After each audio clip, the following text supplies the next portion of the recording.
Welcome to another episode of Forward Gettysburg. My name is Aaron Smith, as always, your host. Thank you guys so much for joining me. Today I am at Benner's Hill. This is probably, other than the Lost Avenue and maybe East Cavalry Field, this is probably one of the least visited places at the Gettysburg National Military Park. But nonetheless, there was some really exciting and cool action that happened here on July 2nd. It is a little bit chilly here today. It is October. It is cold. I can't wait for all this corn to be harvested so we can have some great sight lines here on Benner's Hill. But nonetheless, we're going to get into it today, and we are going to be talking about the boy major, Joseph Latimer, probably one of the most interesting figures of the Civil War, certainly one of the youngest majors, if not the youngest major in both armies. Joseph Latimer, he's going to be artillery chief for Johnson's division, which is under Ewell's 2nd Corps. Of course, Ewell's Corps, they're going to be coming back from their capture of York. They're going to be marching down what is modern-day 234, that East Berlin Road, and they're going to come in from the north of town. Of course, they're going to take Barlow's Knoll. They're going to route the 11th Corps, send them all the way back to Cemetery Hill, and eventually on the night of July 1st, they're going to take positions on the north and the east side of Gettysburg. Here, Benner's Hill, directly through these woods, you can see Wolf Hill, and you can see Culp's Hill. Also within range on a very clear day, you might even be able to make out Cemetery Hill. So that's kind of where we're at. And the position of Benner's Hill is going to be incredibly important later on in the story here. So, Joseph Latimer, he's filling in for a wounded R. Snowden Andrew, who originally was in charge of the artillery for Johnson's Corps. Of course, we're talking about Allegheny Johnson, one of those great geographical nicknames. I just think it's really cool how, you have Maryland Stewart, Allegheny Johnson. I think they're cool nicknames. I don't think Pennsylvania Aaron has a very good ring to it, but hey, maybe something will come up in the future that sounds a lot cooler.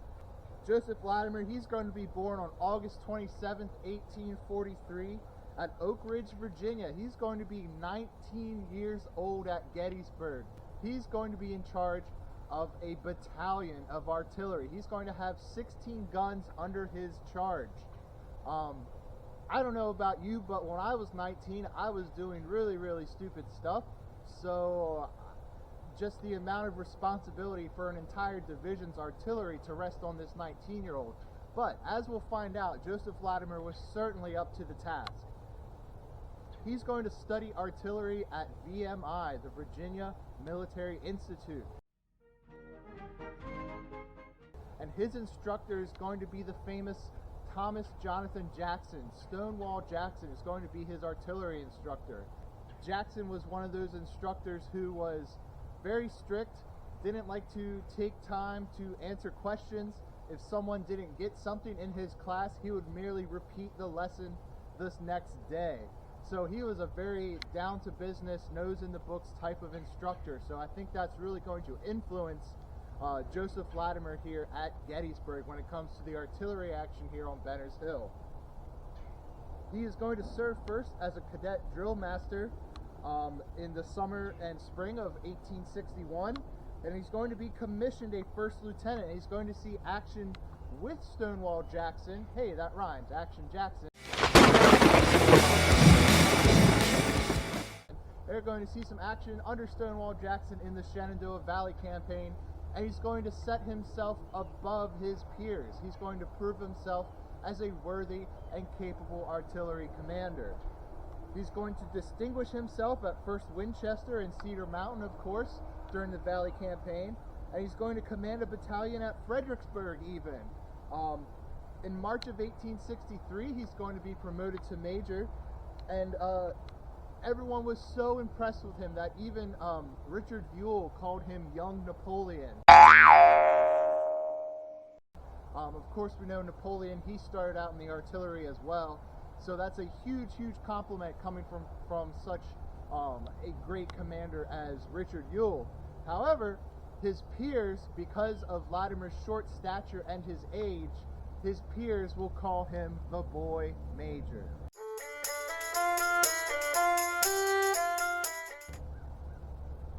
So, Snowden Andrews, he's going to be wounded at Stevenson's Depot shortly before the Battle of Gettysburg, and Latimer is going to take command of Allegheny Johnson's Artillery Battalion. And that's going to bring us here to late afternoon on July 2nd, 1863. Latimer is going to receive orders to move his artillery in place to support Ewell's demonstration on the Union right. Of course, we all know that the original plan on the Union right at Culp's Hill and Cemetery Hill was going to be a demonstration, a distraction, if you will, from the attack on the left flank. However, due to some miscommunication, Longstreet's going to step off. Things are going to kind of stall on this end of the battlefield. Eventually, Ewell is going to turn his demonstration into a full-on attack. However, this part of the battlefield has no ideal positions for artillery. Like I was saying earlier, Benner's Hill here, it's a hill that straddles the Hanover Road. It's not an ideal position, but it's the best that Latimer has. Like I said, we have Culp's Hill. They're going to have a battery on Culp's Hill. We have, within sight of this position during the time of the battle, of course, a lot of this vegetation wasn't here. You're going to have Stevens Knoll, where we have the 5th Maine Artillery. They're going to be able to see this position. And of course, we have that indomitable fortress of Cemetery Hill with all those cannons on it. They're also going to have a clear view of this position. So Latimer does not have a great spot to put his cannons, but this is the best spot that he has. They're going to move into position around 4 p.m. and they're going to move the 16 guns out of this little swale here on the eastern slope of Benner's Hill, going back toward like Bonneville. It would have been Bonnetown at the time, and Hanover. They're going to move their cannons and their caissons and their limbers forward onto Benner's Hill. There's going to be 16 guns on Benner's Hill, and there's going to be 4 guns of the Rockbridge artillery on the north side of the Hanover Road. It's going to be, it actually is going to be 6 guns over there. I apologize about that. I get really excited talking about artillery, and the facts just start flowing out of my head. There's actually going to be 6 guns. There's going to be 6 20-pounder Parrotts on the north side of the Hanover Road. Of course, we know the 20-pounder Parrotts, they were the biggest guns that either army would bring to Gettysburg. So there's going to be some 20-pounder Parrotts up there. The Rockbridge artillery is going to have 4 of those 20-pounder Parrotts. Then Rains battery is going to put 2 of those 20-pounder Parrotts over there. And then, of course, we have the Hanover Road, and moving south, we're going to have Brown's battery Brown's going to have 4 10-pounder parrots, so we're talking about some decent range on this end of Benner's Hill, toward the Hanover Road. He's going to put 4 of his 10-pounder parrots up there, followed by Carpenter's battery, which is going to have 2 Napoleons and 2 3-inch ordnance rifles. Moving down to the south, we're going to have Demont's battery. Demont's going to bring into place 4 Napoleons. And then down here on this end, this is right where Rain is going to put his 10-pounder parrot. Of course, right behind me, the 10-pounder parrot, and then what we're in front of right now, the 3-inch ordnance rifle. So there's some decent range going on here at Benner's Hill, a lot of rifled guns, and they also mix it up a little bit with some of the Napoleons as well. As soon as they move into line, the Union artillery on Cemetery Hill and Stevens Knoll in that area, they're going to see the Confederates moving their guns into position. And it's going to be described that almost as soon as they were able to get their guns ready, they're going to unleash fire upon the Confederates. The Confederates don't have a lot of time to get their guns into position here on Benner's Hill before they're immediately fired upon. And this is going to be an incredible artillery duel. We're talking about 20 guns under Latimer against something like 37 to 40 guns over there on Cemetery Hill, Culp's Hill, and Stevens Knoll. So this is going to go back and forth for about an hour, hour and a half.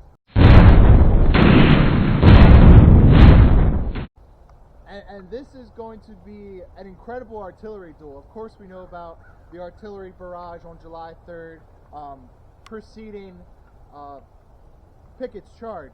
But this is one of the more lesser known, but just as fierce artillery duels. And like I said, this duel is going to go on for about an hour, hour and a half. Some sources describe it as 2 hours. But either way, this is going to be a pretty prolonged engagement. This is no 15-minute back and forth, all right, we did our thing, let's go on back. This is going to be a prolonged engagement here on Benner's Hill versus Cemetery Hill, Stevens Knoll, and Culp's Hill. And at the end of it, there's going to be a lot of casualties. It's going to be a very high casualty rate. Latimer is going to bring forth about 366 men manning these guns, plus, you know, an untold number of horses. I want to say each cannon itself had a team of 12 horses or so. That's probably on the low end. I'm thinking 6 for the cannon and limber, and plus another 6 for the caisson, so that's 12. So either way, we're talking a significant number of horses, manpower, animal power on this hill. According to Snowden's official report, he's going to write the official report for his battalion rather than Latimer writing it, and we'll get into the reason why maybe Latimer wasn't able to write it here. He's going to report 1 major severely wounded, 1 non-commissioned officer and 9 men killed, 2 non-commissioned officers and 30 men wounded, and 30 horses killed. So out of 366 men, we're talking about a 10 to 15, maybe even 20% casualty rate, which comparatively, compared to some of the infantry units at Gettysburg, is fairly low. However, we're talking about artillery. These guys aren't designed to be on the front line. These guys are designed to be a little bit further back, supporting the infantry, doing some anti-battery, counter-battery actions. So this is going to be a rather high casualty rate for Latimer's battalion. Like I said earlier, the rebel artillery is going to be at a distinct and clear disadvantage here on Benner's Hill. If you come to this hill when it's not filled with a bunch of corn, you can see that this hill is essentially a bald hill, and that's how it would have been at the time of battle. There's very, very little tree cover. All these trees here, I highly doubt any of these were here during the time of the Battle of Gettysburg. So this would have been a very bald hill. They were clearly exposed, and especially the battery coming from Culp's Hill and Stevens Knoll, they would create this enfilade fire effect. That means that they would be able to, instead of aiming head on at the batteries, they were able to aim straight down the line. So even if they might have missed their initial target, that ball or that shell, you know, could have went down and hit another target that maybe they weren't even aiming for. So they were exposed to this enfilade fire here on Benner's Hill. And of course, Benner's Hill despite what I believe it's Colonel Charles Wainwright, the 1st Corps Artillery Chief for the Army of the Potomac, despite what he's going to describe in his report, that Benner's Hill was a higher hill than Cemetery Hill and Culp's Hill, realistically, we're at about 100 feet less elevation than Cemetery Hill, and probably about 125, 150 feet less elevation than Culp's Hill. So the Union had a couple of distinct advantages working for them during this artillery duel. They were higher up, they had more guns, they weren't as exposed, they didn't have to aim up. However, the Confederates, again, going back to Charles Wainwright, he's going to describe the Confederate fire as the most accurate fire I have yet seen from their artillery. And I'm going to credit that to Joseph Latimer. Latimer was a very good commander. He was young, but he was very adept at what he did. Very few men in the rebel army would cheer for their commanders as they walked by. Of course, Robert E. Lee, the Stonewall Jackson before he passed away. However, they would also cheer Joseph Latimer as he would ride by on horseback. The infantry, everyone would cheer for him when they'd see him. So they knew about him, they knew his reputation, and reputations in the rebel army, they weren't just handed out. You had to earn them, and you had to earn them the hard way by fighting and proving your mettle in the thick of battle. And Joseph Latimer is going to prove his mettle in the thick of battle here at Gettysburg. So after about 2 hours, hour and a half, somewhere in there, the Confederates are going to start to run low on ammunition.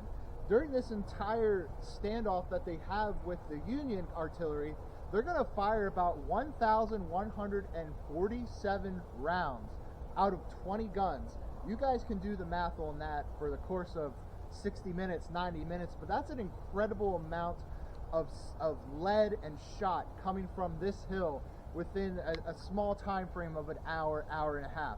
It's an incredible amount of ammunition that's being expended. Of course, they're going to start to run low on ammunition.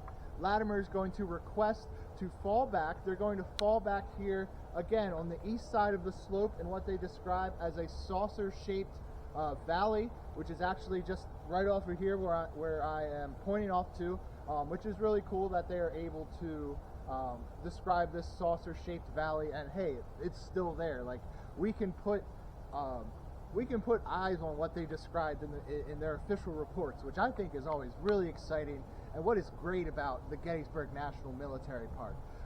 Either way, off my tangent, they're going to fall back to this saucer-shaped valley here to the east of Benner's Hill, and Latimer is going to keep 4 guns up here on this hill in order to support the demonstration, which eventually turns into attack by Allegheny Johnson's division there on Culp's Hill on the night of July 2nd. Now, I've checked the reports, I've checked a couple different books. I checked the Fonz's book on his masterpiece on Cemetery Hill and Culp's Hill. No source describes what 4 guns are remaining up here at that time. No one says what battery remains up here, but it's just described as 4 guns remain on Benner's Hill. So Latimer is going to come up here to those 4 guns, help them get into position, and as he's helping them get into position, a shell is going to fly overhead and explode right above him, and it's going to injure his left arm. I want to take a minute to note that just like his instructor and his mentor, Stonewall Jackson, who was wounded in the left arm at Chancellorsville, Joseph Latimer, the boy major, 19 years old here on Benner's Hill, he's going to be wounded on the left arm. I think that's a really interesting distinction to note here about Joseph Latimer. He's going to be wounded in the left arm. He's going to be taken back to the Daniel Lady Farm, which again is on this east side of Benner's Hill, just down the Hanover Pike there before you get to Route 15. He's going to have his arm amputated down at the Daniel Ladies Farm. He's going to be then taken to Virginia to recover. However, unfortunately, Joseph Latimer is going to contract gangrene in his arm, and he will pass away at the young age of 19 on August 1st, 1863. However, his legacy here still stands. His action here, his command here, really speaks to just how adept he was at commanding artillery. And there were some pretty serious damages on both sides. On this side of the line here on the Confederates, several caissons blew up. Of course, we had 30 horses killed. That's, of course, no mention of the horses that were wounded and would eventually have to be put down by the artillerymen themselves. The artillerymen would normally carry pistols, and during the time of the Civil War, the black powder revolvers and the pistols, they were reserved for your commanding officers of infantry and your artillerymen. Of course, the artillerymen aren't going to be engaging in close quarters combat with the enemy, usually, so we have to assume those revolvers, those pistols, they were used to put down their horses. And on the Union side, they're also going to, this attack here, this artillery duel is going to wreak havoc on them. They're going to lose a few guns. They're going to lose a few caissons. Like I said, like Charles Wainwright said, it was some of the most accurate fire he had ever seen from the Confederate artillery in his military career during the Civil War. So Latimer's battery would have been firing here on East Cemetery Hill, where there were several Union batteries. Now, part of the reason why the Union guns here on Cemetery Hill outnumbered the Confederate guns was due to the organization of the artillery of each army. Confederate batteries normally consisted of 4 guns. Union batteries usually consisted of 6 guns. So, not only by design is Latimer outnumbered, but also a lot of the retreat of the first day, General Oliver Otis Howard, who probably has the best beard of all or any Gettysburg general, argue in the comments. Oh, baby, baby, why you acting? But either way, Oliver Otis Howard is going to recognize the incredibly key position here on Cemetery Hill. Now, where I'm at is East Cemetery Hill. You might be able to eke out Benner's Hill over there. Like I said, there's a lot of tree cover. Normally, like in the late fall, winter months, you'll be able to get a much better view here of the field at Gettysburg, and that blasted corn will be down and harvested, so we'll have some great sight lines. Either way, you might be able to eke out the cornfield. I can just barely make it out.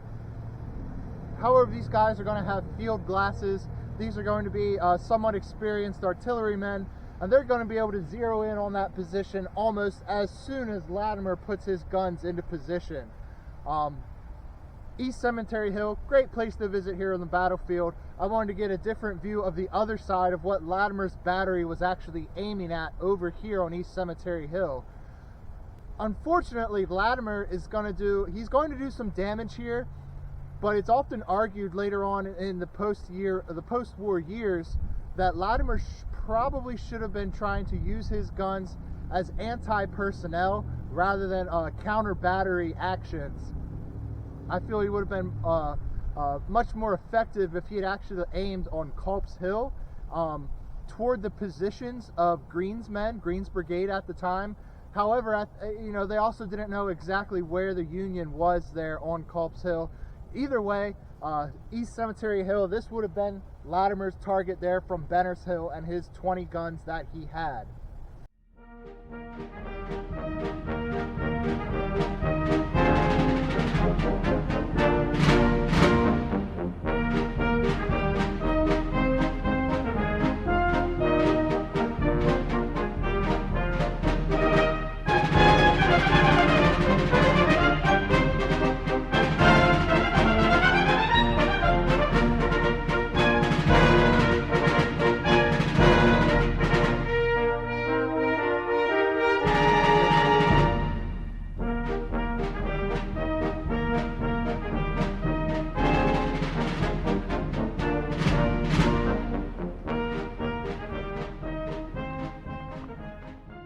particularly gruesome account on the Union side that I want to read to you guys.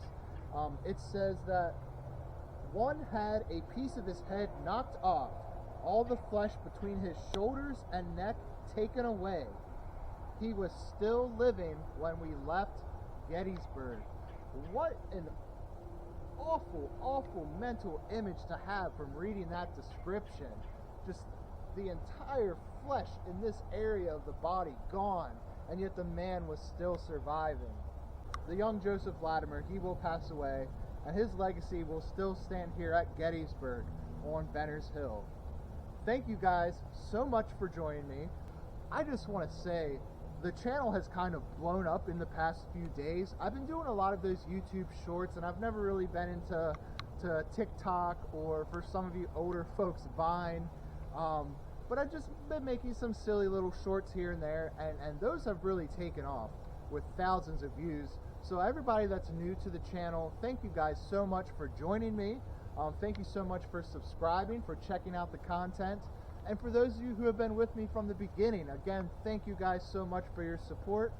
Please tell your friends, your family, your fellow history nerds, your fellow Gettysburg buffs, your fellow Civil War enthusiasts about the channel. I love talking about this stuff. I love coming out here to the battlefield at Gettysburg and sharing with you guys some of the stories, some of the action that happened here. And not just Gettysburg, but the area as a whole, of course. I'm going to have a few episodes coming up that I'm in the works with right now. I want to do one on the Battle of Hanover. I want to explore some more artillery. I'm thinking about one maybe with the 4th New York Independent Artillery there on Devil's Den, especially since they've opened Devil's Den back up. They gave all those cannons a brand new paint job. So I think that would be a really, really neat video if I can get to the battlefield, that part of the battlefield when it's not super crowded. I also am going to try to talk a very popular park ranger with a lot of people into coming onto the show and maybe doing a special episode, maybe a drive around episode, or we'll film, you know, kind of like a comedians in cars kind of thing, but with a park ranger. I'm not going to mention his name because this is something I've been kicking around. I think he would be open for it. Of course, when you get into the federal government and the park rangers and the park service, you know, there's probably going to be a couple hoops for me to jump through and all that stuff. But I really think that would be a really, really cool episode. Either way, thank you guys so much for joining me, and I will catch you on the next one.